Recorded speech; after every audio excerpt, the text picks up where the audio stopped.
Hi everyone, this is Dr. Nitin Chhoda and welcome to this important episode of Ignition Time. I'm going to give you some new information from the Government Accountability Office, which is a congressional watchdog. What this office does, and by the way, this is a government funded office. They supply data to congressional committees, meaning committees in both the House and the Senate, so that they can hopefully take action on this data. There's some astonishing data that was just released by the Government Accountability Office. You'll see this brand new article on your screen, which was published by the GAO today, and the headline of this article reads, urgent actions needed to better ensure an effective federal response. And this report again was sent to congressional committees. I actually went through the entire report and there were three things that really jumped out at me. Let's jump into what these things are. My name is Dr. Nitin Chhoda. If you don't know anything about me, please check out my video. You'll learn more about who I am, what my journey has been like, and why you should listen to me. And if you learn something new from this video, please consider clicking the like button, please subscribe, and please enable notifications so I can educate you, because this channel, the Ignition Time channel, it's about the country, it's about the economy, and it's about your money. Let's just jump right in. So here's what the article says. While the economy has improved since July 2020, many individuals remain unemployed. Many people remain unemployed, including those who are temporarily laid off. Not only those who are temporarily laid off, also those who are permanently laid off, those who have permanently lost their jobs. And I'll show you a figure with that statistic in just a second. Also, more households have become seriously delinquent on mortgage payments, okay? Seriously delinquent on mortgage payments during the pandemic. In addition, GAO's review, the Government Accountability Office's review of academic studies, suggests the pandemic will likely remain a significant obstacle to more robust economic activity, which means that things are not going to get back to normal quickly. I mean, you already know this, but look, we have a vaccine.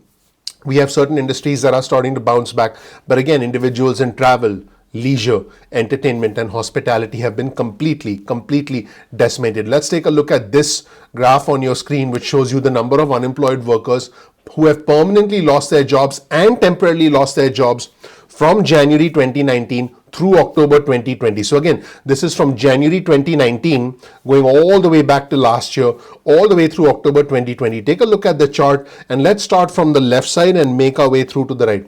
You'll see from January 2019 to February 2020, there really wasn't much difference. But in March and April, you can see that the number of individuals who were on a temporary layoff, which is represented by the light blue section, went up substantially.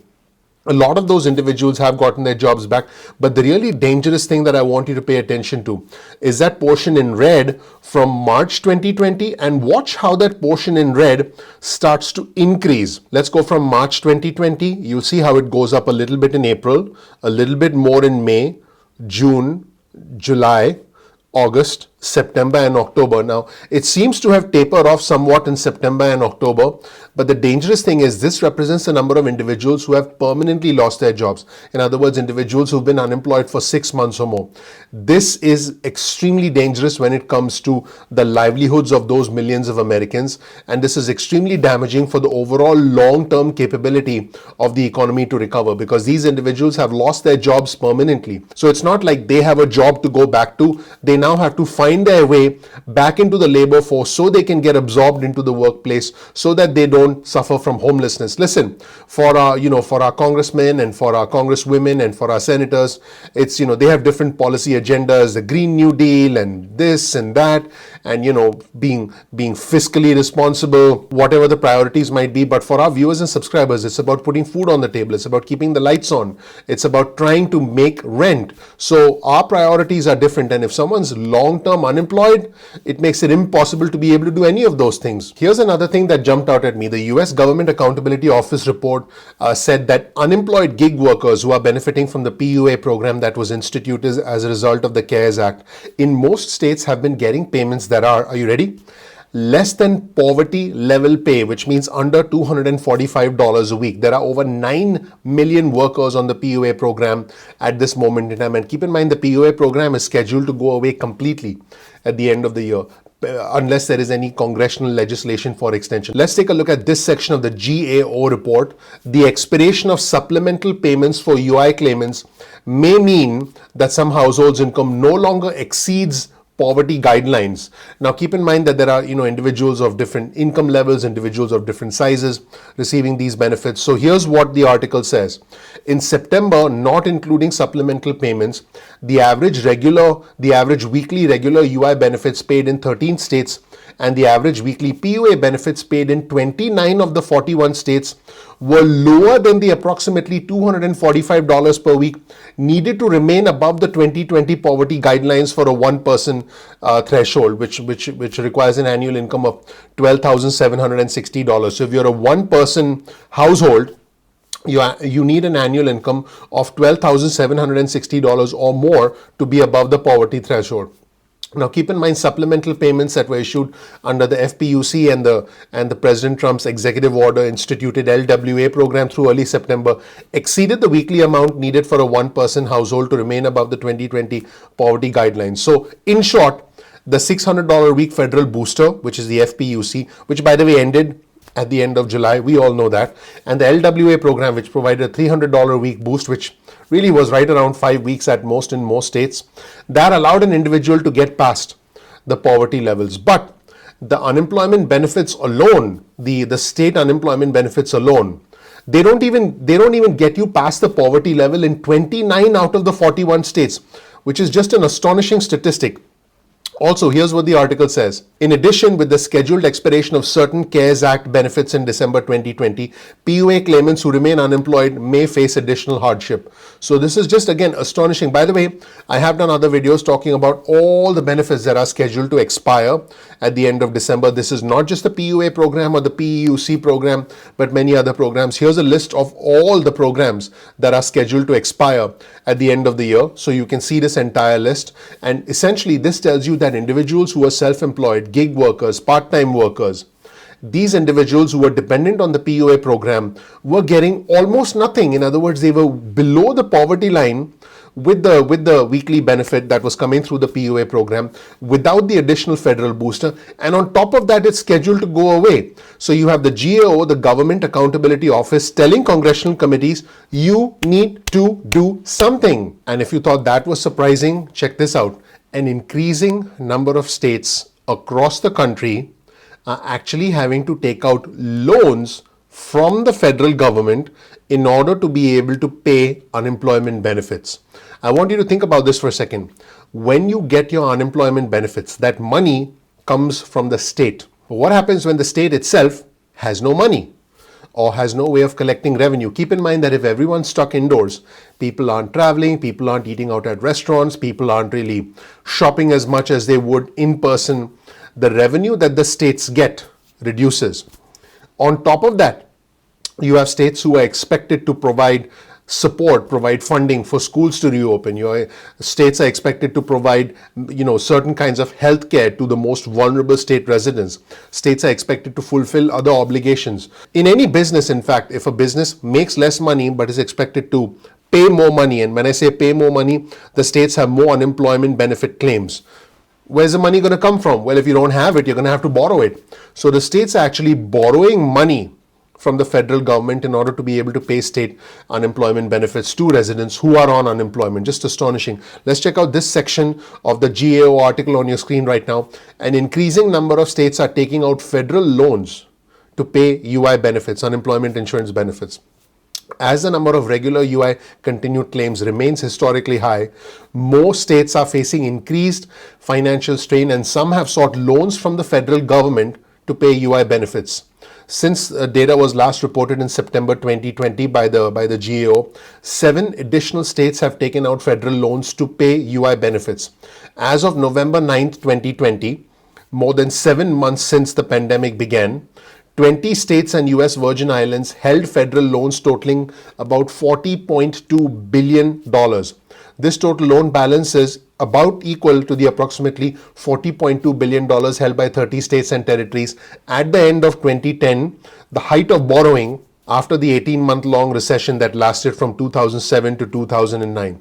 And here's what this report says. If the unemployment remains high, it is likely that additional states may have to take out loans to pay UI benefits, and states with existing loans may have to borrow more. So basically, states could take years to be able to pay back the federal government, and have enough of a buffer so that they don't have to borrow in the future. I have done other videos where I've talked about states borrowing money, but this is the first time we have the GAO, the Government Accountability Office, actually saying, hey, states are broke, and individuals who are the most vulnerable amongst us, who are on the PUA program, who are dependent on the PEUC program, because keep in mind, you could be getting either PUA or PEUC, which is an extension to traditional state unemployment. You could be losing those benefits entirely. So the most vulnerable amongst us are losing out, are going to lose out, and states are now running short of money.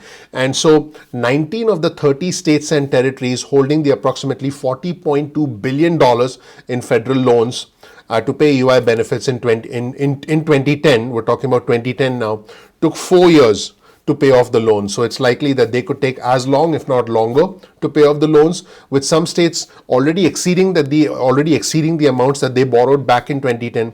It is likely that states may take many years to pay back the federal loans taken out to pay the UI benefits during the pandemic. Astonishing data from the GAO. Let me know what you think in the comment section below. As always, you'll find a link to the entire GAO resource in the description section below. So which are the 20 plus states that have actually borrowed money from the federal government, and how much money have they borrowed? I'll give you that information now. Let's first highlight the 20 states that have borrowed money. The 20 states are California, Colorado, Connecticut, Delaware, Georgia, Hawaii, Illinois, Indiana, Kentucky, Louisiana, Maryland, Massachusetts, Minnesota, New Jersey, New Mexico, New York, Ohio, Pennsylvania, Texas, Virginia, Virgin Islands, and West Virginia. Now, on your screen, you'll see some information from Treasury Direct. And this actually tells you how much money these different states have borrowed. You'll see that on your screen now. You'll see that California has borrowed north of $16 billion out of the total $42 billion, almost $42 billion that's been borrowed. California has borrowed north of $16 billion. Colorado, approximately $575 million. Connecticut, $405 million. Delaware, $32 million. Georgia, $814 million. Hawaii, $700 million. Illinois, almost $3 billion. Indiana, $89 million, actually almost 90. Kentucky, $486 million has been borrowed from the federal government. Louisiana, $133 million. Massachusetts, over $2 billion. Minnesota, $742 million. New Jersey, almost $505 million. New Mexico, $162 million. New York, $8.7 billion. So New York is essentially the state after California that has borrowed the most amount of money. So California has borrowed over $16 billion. New York has borrowed $8.7 billion. And in case you're wondering which is number 3, it's the great state of Texas. Texas has borrowed $5.5 billion from the federal government. Let's get back to the list. New York, $8.7 billion. Ohio, almost $1.2 billion. Pennsylvania, $617 million. Texas, like I mentioned earlier, almost $5.6 billion. Virginia, $69 million. Virgin Islands, $81 million. And West Virginia, $114 million, for a grand total of almost $42 billion borrowed by over 20 states from the federal government. And pretty incredible data. Again, you'll find this data at Treasury Direct. You'll find a link to Treasury Direct in the description section below, so you can check that out for yourself. This also shows you the amortization calendar, how much money they took out in the current month, and what is the interest that has been accrued by the states. Now, states do get favorable lending terms from the federal government, but they still need to pay back the money. Let's be clear. Many states are in debt, and many states are using this money to fulfill their existing obligations, including paying out unemployment benefits. What an incredible day. What an incredible news cycle. My name is Dr. Nitin Chhoda with Ignition Time. If you don't know anything about me, please check out my video. You'll learn more about who I am, what my journey has been like, and why you should listen to me. If you learn something new from this video, please consider clicking the like button. Please share this video with friends and family. Please ignite that subscribe button and ignite that notification button, because the name of our channel is Ignition Time. We release videos at 2 p.m. East Coast time most days of the week. That's 2 p.m. East Coast time. Get your cell phone out, send a text message with the word ignition or with the word time to 70,000, that's 70000, and then you'll get added to SMS alerts list going forward. If you want, you can also get added to our email list. Simply go to ignitiontime.com/alerts. That's ignitiontime.com/alerts, and you can get added to our email list. You can opt out of the SMS list or the email list at any point in time that you want. No worries about that. You can also follow us on Instagram. Our Instagram handle is ignition_time. That's ignition_time. So please make sure to follow us on Instagram. You can also, if you want, follow us on Twitter. Our Twitter handle is also ignition_time. That's ignition_time. Follow us on Twitter to get breaking news and alerts from us on Twitter. Now, sometimes YouTube does not always send out notifications on time. That happens with technology. We're living in an age of technology. All you have to do is simply bookmark youtube.com/ignition time. That's youtube.com/ignition time. And then you can visit the homepage of our channel and watch our videos at any point in time that you want. I think you'll find that extremely beneficial. As always, if you learn something new from this video, please consider sharing this video with friends and family so that we can help grow our community. Also, keep in mind that you can always comment below and participate in our growing community. Our community is growing. We are bipartisan, we are respectful, we are intelligent, and you'll make some new friends in our community. Keep in mind, for us in our community, it's not about the red or the blue, it's about the red, white, and blue. I'm not Democrat, I'm not Republican, I'm American. So for us, it's about putting the country first and not really getting into arguments about whether you're pro-Trump or anti-Trump, pro-Biden or anti-Biden. Keep in mind that on this channel, I'll report the truth. I'll report the truth as it emerges.